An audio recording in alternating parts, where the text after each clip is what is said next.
یہ 3 راوی اس سند میں پہلی بار آ رہے ہیں، بلکہ 4۔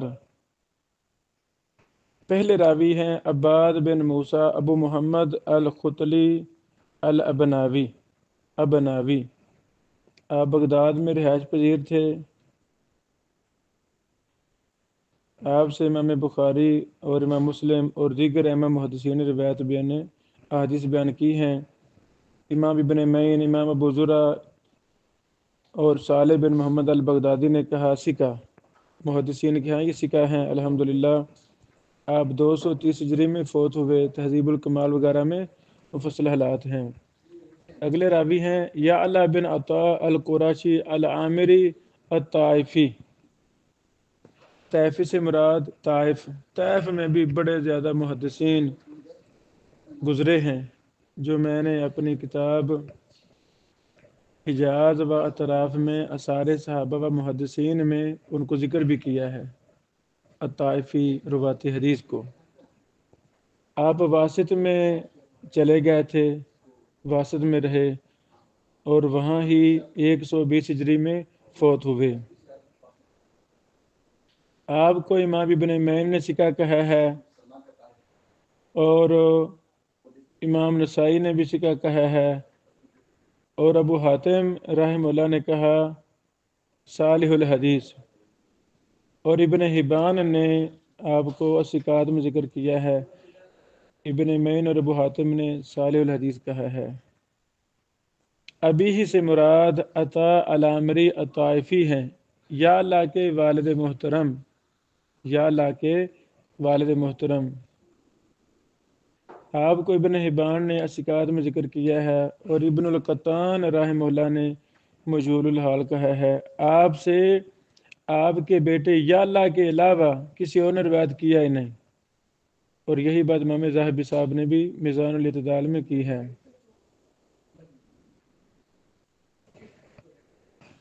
اس حدیث کے معنی میں بڑی تفصیلات ابو داود کی شرح میں علماء شیوخ نے لکھی ہیں۔ خلاصہ کلام یہی ہے، بعض شارحین نے اس حدیث کو سابقہ حدیث پر محمول کیا ہے۔ کیا مطلب؟ کہ نبی پاک صلی اللہ علیہ وسلم نے جرابوں اور جوتوں پر مسح کیا، جیسے سابقہ حدیث 159 نمبر پر ہم نے بات کی تھی، جیسے اس میں ذکر ہے۔ اس حدیث میں لفظ قدمین بھی ہے، اور قدموں پر مسح سے مراد وہ صورت ایک ہی ہے جس میں جرابیں یا موزے پہنے ہوئے ہوں۔ اگر پاؤں ننگے ہوں، جرابیں یا موزے نہ ہوں، تو پاؤں کو دھونا فرض ہے، جیسا کہ قرآن کریم میں بے شمار احادیث میں یہ مسئلہ ہے الحمدللہ۔ امام ابن قدامہ رحمہ اللہ نے لکھا ہے کہ بظاہر ایسے لگتا ہے کہ جوتے یا چپل کی پٹی پر مسح فرمایا جو کہ پاؤں کے اوپر ہوتی ہے۔ بہرحال شیخ الاسلام ابن تیمیہ رحمہ اللہ نے اپنے مفصل فتاوی میں بھی اس پر بڑی تفصیلی بحث کی ہے۔ الفتاوی الکبریٰ جلد 5 صفحہ 305 ہے۔ اس میں انہوں نے 3 حالتیں بیان کی ہیں پاؤں کی، اور کافی تفصیل ذکر کی ہے۔ تفصیل ابو داود کی شروحات میں دیکھی جا سکتی ہے، فتاوی ابن تیمیہ میں بھی تفصیل موجود ہے۔ بارک اللہ فیکم۔ سنن ابی داود حدیث نمبر 161۔ باب کیف المسح، مسح کیسے ہو، مسح کے طریقے کا بیان۔ قال حدثنا محمد بن صباح البزاز قال حدثنا عبد الرحمن بن ابي الزناد قال ذكره ابي عن عروة بن الزبير عن المغيرة بن شعبة رضي الله تعالى عنه ان رسول الله صلى الله عليه وسلم كان يمسح على الخفين، بے شک رسول اللہ صلی اللہ علیہ وسلم اپنے موضوع پر مسح کیا کرتے تھے۔ وقال غور محمد بن صباح مراد ہیں۔ محمد بن صباح کے علاوہ دوسرے راویوں نے کہا مسح علی ظہر الخفین، آپ صلی اللہ علیہ وسلم نے اپنے موضوع کے اوپر مسح کیا۔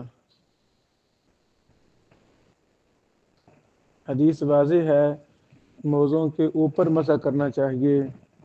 یہ حدیث حسن درجے کی ہے، سنن ترمذی میں بھی ہے، حدیث نمبر 98۔ امام ترمذی رحمہ اللہ نے اس حدیث کو حسن کہا ہے۔ امام ذہبی رحمہ اللہ نے عبد الرحمن بن ابی زناد کے متعلق کہا حدیثہ من قبیل الحسن، اس کی حدیث حسن کے قبیل سے ہے، یعنی حسن کے درجہ سے ہے۔ سیر اعلام نبلا جلد 8 صفحہ 168 اور 169۔ شیخ البانی رحمہ اللہ فرماتے ہیں یہ سند حسن ہے، اس کے سارے راوی ثقہ ہیں سوائے عبد الرحمن بن ابی زناد کے، اور اس راوی کے بارے میں اختلاف کیا گیا ہے۔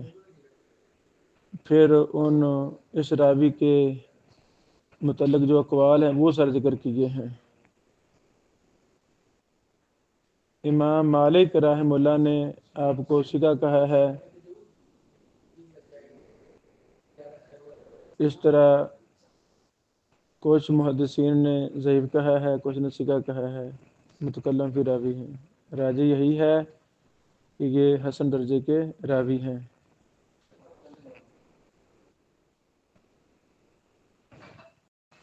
امام ابن معین نے کہا ہوا اثبت الناس فی ہشام، یعنی وہ ہشام سے بیان کرنے میں سب سے ثقہ ہیں۔ اور امام محمد بن سعد نے ذکر کیا انہ کان مفتیا، اللہ اکبر،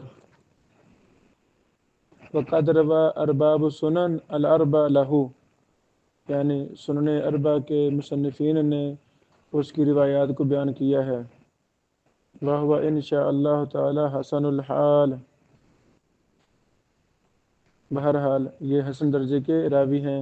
حافظ ابن حجر رحمہ اللہ نے بھی تقریب میں صدوق لکھا ہے، تغیر حفظہ، آپ کا حافظہ تبدیل ہو گیا تھا، لما قادم بغداد، جب آپ بغداد آئے، وکان فقیہا، اور آپ فقیہ تھے۔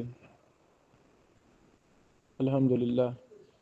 اس سند میں ایک ہی راوی ہیں جو پہلی بار آئے ہیں، باقی سارے راوی پیچھے گزر چکے ہیں۔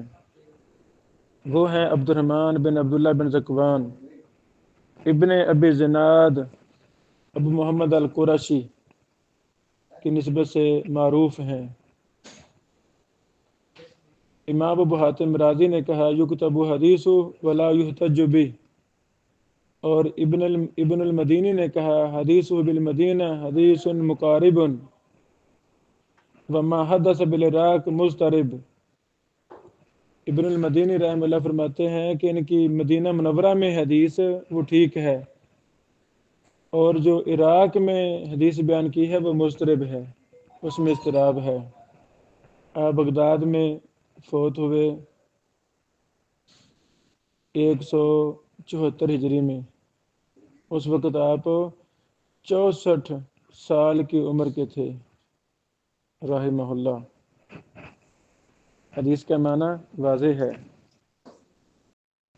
سنن ابی داود حدیث نمبر 162، قال حدثنا محمد بن العلاء قال حدثنا حفص یعنی بن غیاث عن الاعمش عن ابی اسحاق عن عبد خیر عن علی رضی اللہ تعالی عنہ قال لو كان دین بالراج لكان اسفل الخف اولى بالمسح من اعلى، وقد رأيت رسول اللہ صلی اللہ علیہ وسلم یمسح على ظاہر خفیہ۔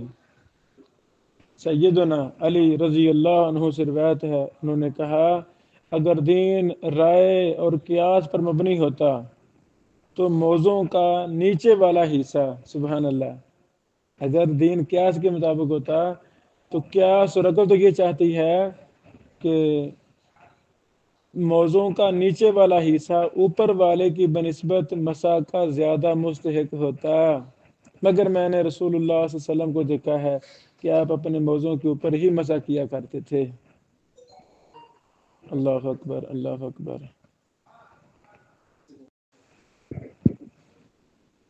شیخ البانی رحمہ اللہ کے ہاں یہ روایت صحیح ہے۔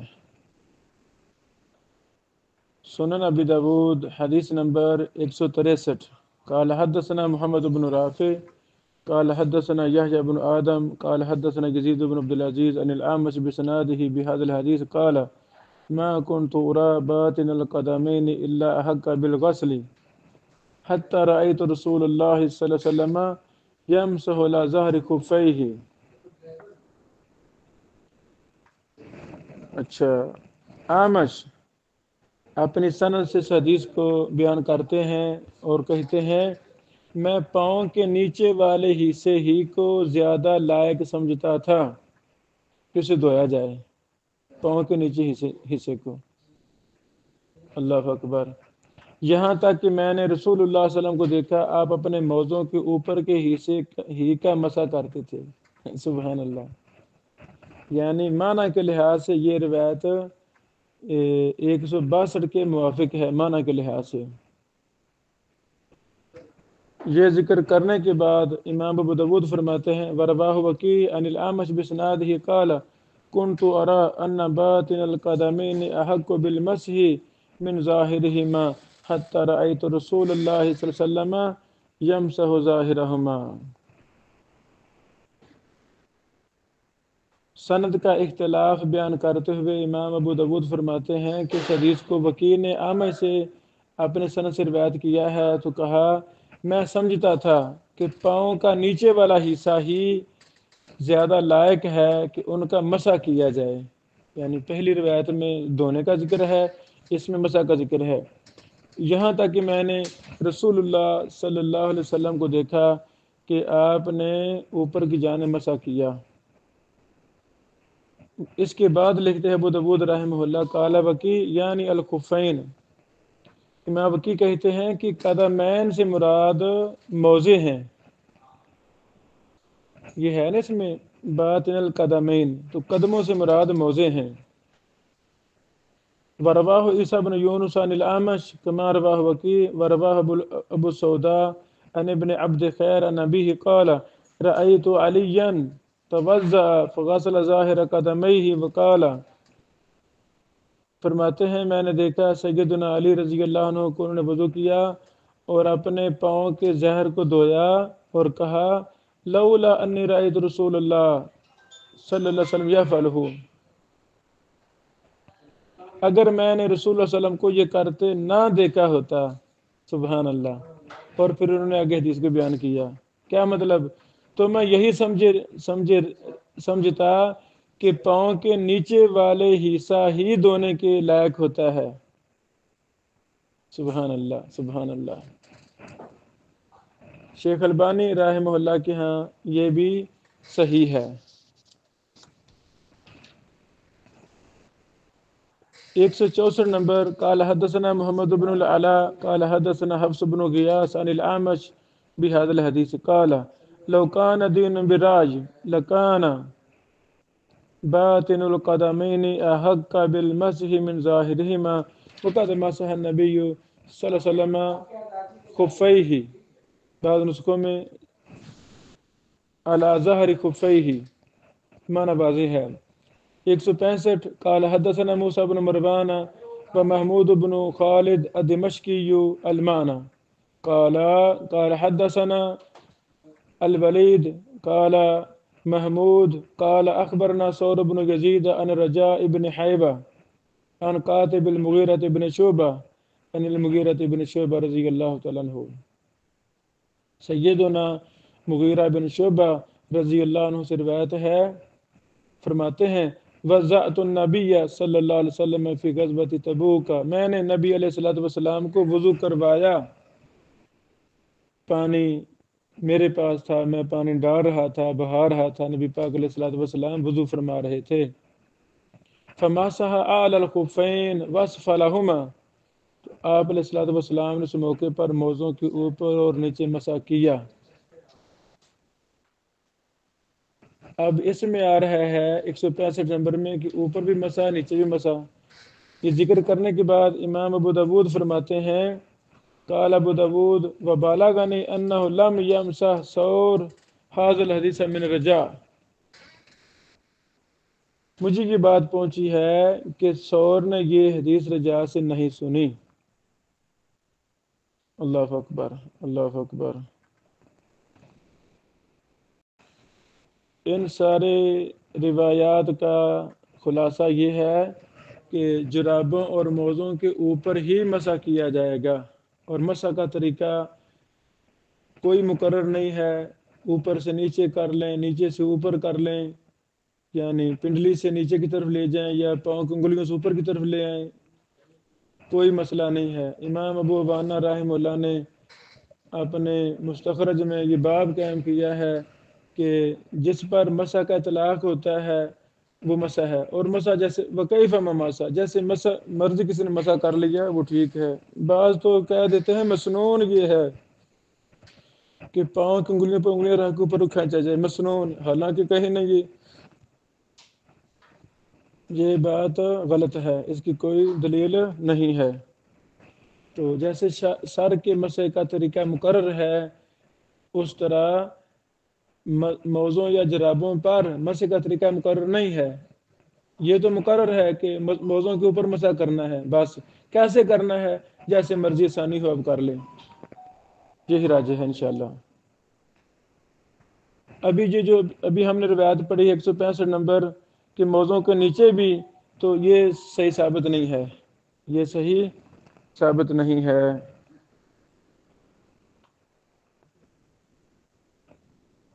الحمدللہ، اس کے ساتھ ہمارا یہ باب بھی ختم ہوا۔